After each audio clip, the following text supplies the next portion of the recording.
Fundamental analysis, नाम सुन के लगता है ना फंडामेंटल एनालिसिस, पता नहीं क्या टर्म है। एनालिसिस मतलब एनालिस्ट, एनालिस्ट मतलब बहुत सारी एक्सेल शीट, बहुत सारा डाटा पॉइंट और फिर उसको मिला के कुछ रिजल्ट निकलता है और वो होता है फंडामेंटल एनालिसिस, राइट? यही समझते हैं ना आप। बट मैं बताऊं आपको कि ये फंडामेंटल एनालिसिस हम अपनी रोज़मर्रा की ज़िंदगी में डेली करते हैं, हर सामान खरीदते वक्त करते हैं, तो आप चौंक जाएंगे ना। हाँ बिल्कुल, हम करते हैं। मैं समझाऊंगा कैसे। उससे पहले पहले समझते हैं कि फंडामेंटल और एनालिसिस, इन दोनों वर्ड्स का मतलब क्या है। सबसे पहले समझते हैं वर्ड फंडामेंटल। फंडामेंटल मतलब क्या है? The core, the base. किसी चीज़ का आधारभूत क्या है उसको बोलते हैं फंडामेंटल। तो जैसे आप एक सिंपल सा एग्जांपल, आप एक टी शर्ट खरीदने जाते हैं तो आप उसमें सबसे पहली चीज़, मेन चीज़ क्या देखते हैं कि उसका मटेरियल क्या है, सिंथेटिक है या कॉटन है, राइट? ये चीज़ तो आप चेक करते ही है ना। तो यही आप उसका फंडामेंटल चेक कर रहे हैं, आप ये देख रहे हैं कि वो किस मटेरियल की बनी हुई है। सबसे पहला डिसीजन आप यही लेते हैं। अगर आपको सिंथेटिक सूट नहीं करता तो आप कहते हैं नहीं मैं कॉटन का लूँगा और कॉटन में ही जाते हैं। तो आप वो एनालिसिस कर रहे हैं, आपको नहीं पता, सबकॉन्शियसली आप वो एनालिसिस अपने माइंड में आप कर रहे हैं और वो एनालिसिस, फंडामेंटल एनालिसिस करके ही आप हर डिसीजन लेते हैं। तो सेम चीज़ है ये स्टॉक मार्केट में या शेयर्स के केस में भी, कि वो फंडामेंटल एनालिसिस करना है आपको, जिसका मतलब है कि आप ये देख रहे हैं कि उसके पीछे जो कंपनी है, शेयर्स के पीछे जो कंपनी है, वो कंपनी का फंडामेंटल या आधारभूत सही है या नहीं। ऐसा तो नहीं कि वो जो आप कंपनी ले रहे हैं वो हवा में बनी हुई है, उसके पीछे कोई बिजनेस मॉडल ही नहीं है और वो बस लोगों के पैसे इकट्ठा करके कुछ टाइम बाद दुकान बंद करके चली जाएगी। तो बस आपको वही देखना है और उसी चीज़ को कहते हैं वर्ड फंडामेंटल एनालिसिस। अब हम देखते हैं इसको एग्जाम्पल के तौर पे कि हम फंडामेंटल एनालिसिस बाकी चीज़ों में हम कैसे करते हैं। तो उसके लिए मैं एक एग्जाम्पल लेता हूँ, लेट्स से कार का, क्योंकि आजकल लोग कार काफ़ी खरीद रहे हैं, स्पेशली एसयूवी बहुत खरीद रहे हैं। तो लेट्स से आपने रिसेंटली कोई ना कोई एसयूवी खरीदी होगी, तो लेट्स से उसी के एग्जाम्पल को लेके हम चलते हैं कि उसका और शेयर खरीदने में क्या सिमिलैरिटीज़ हैं। तो उसके एग्जाम्पल के थ्रू समझते हैं। तो जैसे आप गाड़ी खरीदने में जाते हैं तो आप कहते हैं मेरे को एसयूवी लेनी है, को आप फिर आप देखते हैं कि कौन से ब्रांड की लेनी है। वो ब्रांड सिलेक्शन आप कैसे करते हैं? आप ये देखते हैं कि उसका ट्रैक रिकॉर्ड कैसा है, किसकी गाड़ियाँ ज़्यादा अच्छी बिक रही हैं, सेल किसकी ज़्यादा अच्छी चल रही है, किसमें सबसे कम कंप्लेंट आ रही है, लोगों के रिव्यूज़ किसके सबसे अच्छे आ रहे हैं, वगैरह वगैरह। वो सारी चीज़ें देखकर आप डिसाइड करते हैं कि मुझे इस कंपनी की, इस ब्रांड का ये मॉडल खरीदना है, राइट? आप ऐसे ही खरीदते हैं ना। यही सारी चीज़ें अगर मैं कहूँ आपको, यही सारी चीज़ें अगर आपको शेयर्स में अप्लाई करनी हो तो आप क्या करेंगे? तो शेयर खरीदते वक्त या आप कोई कंपनी में इन्वेस्ट करते वक्त आप क्या देखते हैं? अगर आपको मैं कहूँ कि आपको एक बिज़नेस खरीदना है तो आप क्या देखेंगे कि भाई वो बिज़नेस आप वो बेचता क्या है, किस चीज़ की दुकान है, ठीक है, क्या वो सामान बिकता भी है कि नहीं। लेट्स से मोबाइल एसेसरीज़ की दुकान है, मोबाइल की है, कैमरा बेच रहे हैं, क्या बेच रहे हैं, इलेक्ट्रॉनिक आइटम बेच रहे हैं कि क्या बेच रहे हैं, ठीक है। अगर मैं कहूँ फिल्म रोल बेच रहे हैं जिसका अब कोई यूज़ ही नहीं करता, सारे डिजिटल कैमरा आ गए हैं, तो क्या वो दुकान खरीदेंगे? नहीं ना। आप वो दुकान खरीदेंगे ही नहीं जिसका आपको पता है कि बिज़नेस चल ही नहीं रहा, अब लोग रोल वाले कैमरा खरीदते ही नहीं हैं, तो आप वो दुकान नहीं खरीदेंगे। आप वो चीज़ की दुकान खरीदेंगे जिसका सामान अभी बिक रहा है, आपको पता है कि डिमांड में है, आप वो चीज़ खरीदेंगे। तो सेम चीज़ आपको कंपनी के बेस पे भी करनी है। जब आप शेयर खरीद रहे हैं तब आप ओनर बन रहे हैं कंपनी के अंदर। तो आपको ये देखना है कि जो आप कंपनी खरीद रहे हैं, जिसका शेयर आप खरीद रहे हैं, वो बेचती क्या है, उसका प्रोडक्ट क्या है। अगर प्रोडक्ट समझ में आ रहा है और आपको पता है कि आपने वो दुकानों में देखा है, शेल्फ पे बिकते हुए देखा है, या आपको एटलीस्ट यूजेज पता है उसका कि कहाँ कहाँ पे यूजेज होता है, तब आप उस पर खरीदेंगे, राइट? तो पहला एनालिसिस तो ये हो गया कि आपने देख लिया कि वो सामान बेचती क्या है। अब आप देखते हैं कि अच्छा बेचती है तो कितना बेचती है, उसकी सेल्स कितनी चल रही है, खूब बिक रही है या नहीं। पता चला पड़ोसी ज़्यादा बेच रहा है और इसकी दुकान पे मक्खियाँ मक्खियाँ घूम रही हैं और कोई आता ही नहीं है इस दुकान के ऊपर, राइट। तो आप ये देखेंगे कि भाई सामान बिक रहा है कि नहीं बिक रहा।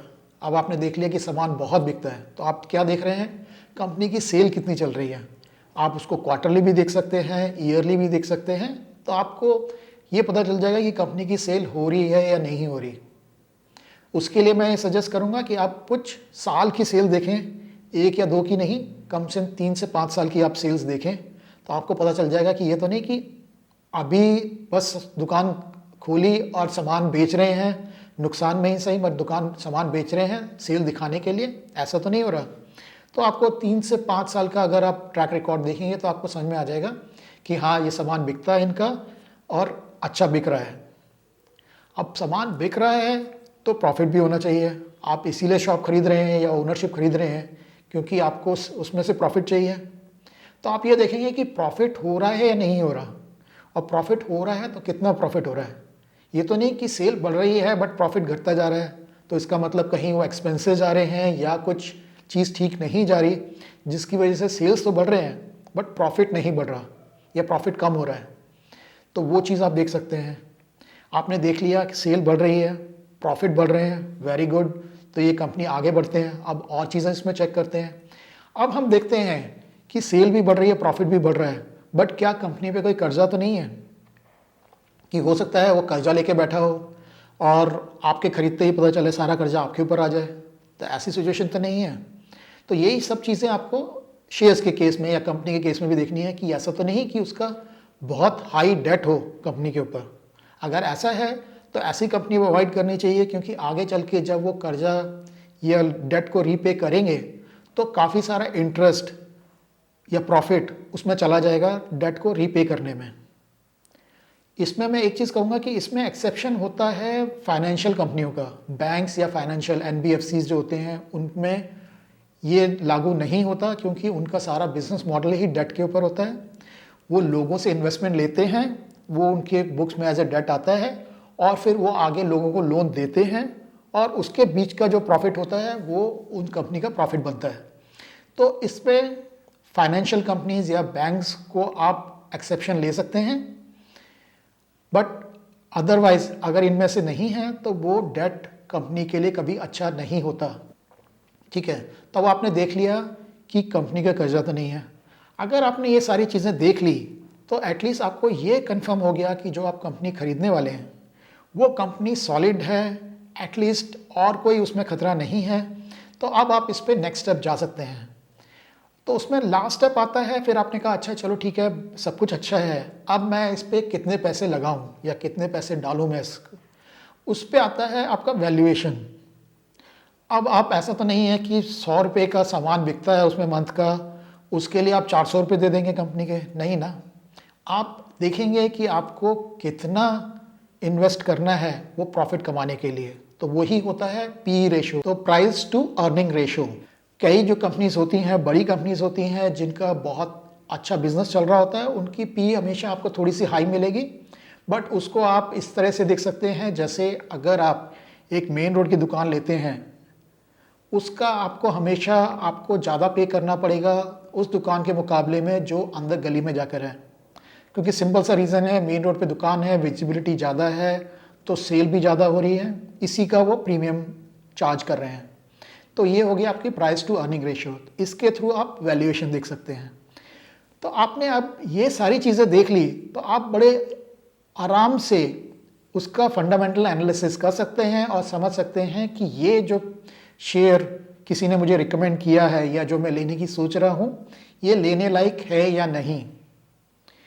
इसका फिर आप एक बार डिसाइड कर लें कि ये लेने लायक है, फिर उसकी हम डिटेल एनालिसिस कर सकते हैं। उसके लिए हमने एक अलग वीडियो बनाया है जिसमें हम डिटेल एनालिसिस बता रहे हैं कंपनी की कैसे करनी चाहिए और क्या क्या पैरामीटर्स हो सकते हैं जिसको आप समझें तो अच्छा रहेगा आपको शेयर खरीदने से पहले। मगर आपने इतना भी कर लिया तो एटलीस्ट आप ऐसे शेयर में नहीं फंसेंगे कि जिसको लेने के बाद आपको लगे आपने गलती कर दी और वो आपके सारे पैसे खराब हो जाएं। तो अब हम एक एग्जाम्पल के रूप में देखते हैं जो चीज़ हमने अभी समझी उसको क्विकली कैसे 10 मिनट के अंदर हम एनालिसिस करके देख सकते हैं। एक लाइव एग्जांपल देखते हैं और समझते हैं इसको। अब हम एक फंडामेंटल एनालिसिस करके देख लेते हैं। इस फंडामेंटल एनालिसिस के लिए जो मैं वेबसाइट यूज़ कर रहा हूँ उसका नाम है screener.in। काफ़ी अच्छी साइट है जिससे काफ़ी अच्छा एनालिसिस आप कर सकते हैं और बहुत ही जल्दी। इसको यूज़ करते हैं और देखते हैं हम इसके थ्रू हम कैसे जल्दी से अपना फंडामेंटल एनालिसिस कर सकते हैं। तो आइए चलिए खोलते हैं वेबसाइट को। तो ये मैंने खोल ली वेबसाइट screener.in। अब इसके अंदर मैं एक कंपनी सर्च करता हूँ, ADF फूड। अगेन कोई रिकमेंडेशन नहीं है, ये कंपनी सिर्फ मैंने नाम के लिए डाली है। अब हमने इसका कंपनी की डिटेल चेक कर रहे हैं हम कि कंपनी क्या क्या बनाती है। तो हमने क्विकली एक बार जैसे हमने डिस्कस किया था, हम पहले चेक कर रहे हैं कि कंपनी है क्या और कौन कौन से प्रोडक्ट बनाती है। तो हमने क्विकली एक बार चेक कर लिया, हाँ ये काफ़ी डिफरेंट टाइप की चीज़ें बनाती है। और इस वेबसाइट का एक और फ़ायदा ये भी है कि इसके थ्रू भी आप देख सकते हैं कि ये कंपनी की डिटेल आ जाती है, क्या बनाती है, कैसे इसका रेवेन्यू है, सब्सिडरीज क्या है, काफ़ी अच्छी डिटेल है। तो मैं रिकमेंड करूँगा अगर आप कोई यूज़ करना चाहता है तो इस वेबसाइट को यूज़ कर सकता है देखने के लिए। तो इससे आपको पहले तो मिल गया डिटेल कंपनी के बारे में। अब हम देखते हैं कंपनी के सेल्स नंबर। तो आप क्वार्टरली सेल्स देख लेते हैं पहले। तो क्वार्टरली सेल्स आपको दिख रही है यहाँ पे नंबर्स कि कैसे क्वार्टरली सेल चल रही है उसकी, और क्वार्टरली प्रॉफिट कैसे आ रहे हैं। तो ये सारे आपको नंबर्स यहाँ पे दिख जाएंगे। तो आप क्विकली एक ही जगह पे आप सब चीज़ चेक कर सकते हैं। पहले हमने देखा क्वार्टरली से अच्छा आप ईयरली भी देखेंगे तो ज़्यादा अच्छा रहेगा। ईयरली से आपको ज़्यादा अच्छा पर्सपेक्टिव मिल जाएगा। तो आप क्वार्टरली के साथ साथ ईयरली भी चेक करें। तो पहले हमने क्वार्टरली चेक किया, फिर हमने ईयरली में सेल्स और प्रॉफिट दोनों चेक कर लिए। अब हम बैलेंस शीट भी देख लेते हैं कंपनी की कि बोरोइंग्स वगैरह कितनी चल रही हैं। तो ये हमने बोरोइंग देख ली, बीच में कम हुई, फिर बढ़ गई, अब फिर काफ़ी बढ़ गई थी, फिर कम की। तो इस टाइप से आपको बोरोइंग के नंबर मिल जाते हैं, हिस्ट्री मिल जाती है कि बोरोइंग कैसे चल रही है। और यहाँ पे भी अगर आप देखेंगे तो यहाँ पे भी डेट टू इक्विटी आपका स्नैपशॉट में भी मिल जाता है आपको। तो वो भी आपको मिल जाता है कि 0.4 तो काफ़ी अच्छी है इसकी इक्विट, मतलब बहुत डेट बहुत ज़्यादा नहीं है। बट इशू कहाँ पर है, सेल्स नंबर में और प्रॉफिट ग्रोथ में। तो आपको दिख रहा है कि सेल्स ग्रोथ बहुत ही लोएस्ट चल रही है अपने सेक्टर में, और जो प्रॉफिट ग्रोथ है वो नेगेटिव में जा रही है। इसके मुकाबले में वरुण बेवरेज जो है उसकी कंपेटिटर या उसी कैटेगरी की कंपनी, उसको हम देखते हैं, उसके नंबर्स हमें ज़्यादा अच्छे दिख रहे हैं। तो हम अब उसके बारे में चेक करते हैं। ये वरुण पेप्सी है, ये पेप्सी बॉटलर्स हैं उसके, पेप्सी कंपनी के लिए वरुण बेवरेजेस। तो ये हमें पता है, हमने देख लिया, इसका मार्केट कैप भी काफ़ी अच्छा है। अब इसके नंबर्स पे एक बार हम देख लेते हैं। तो आप देखेंगे डेट टू इक्विटी इसका थोड़ा सा हाई है, बट कंपनी का जो साइज़ है और जितना सेल्स एंड प्रॉफिट ग्रोथ चल रहा है वो काफ़ी अच्छा चल रहा है। ये आप यहाँ से भी देख सकते हैं, और यहाँ पे आपके प्रॉफिट के नंबर्स में भी आपको ये रिफ्लेक्ट हो रहा है, क्वार्टरली में भी। और सिमिलरली आप अब हम ईयरली में देखेंगे तो ईयरली में भी आपको वही नंबर्स रिफ्लेक्ट होते हुए दिख जाएंगे।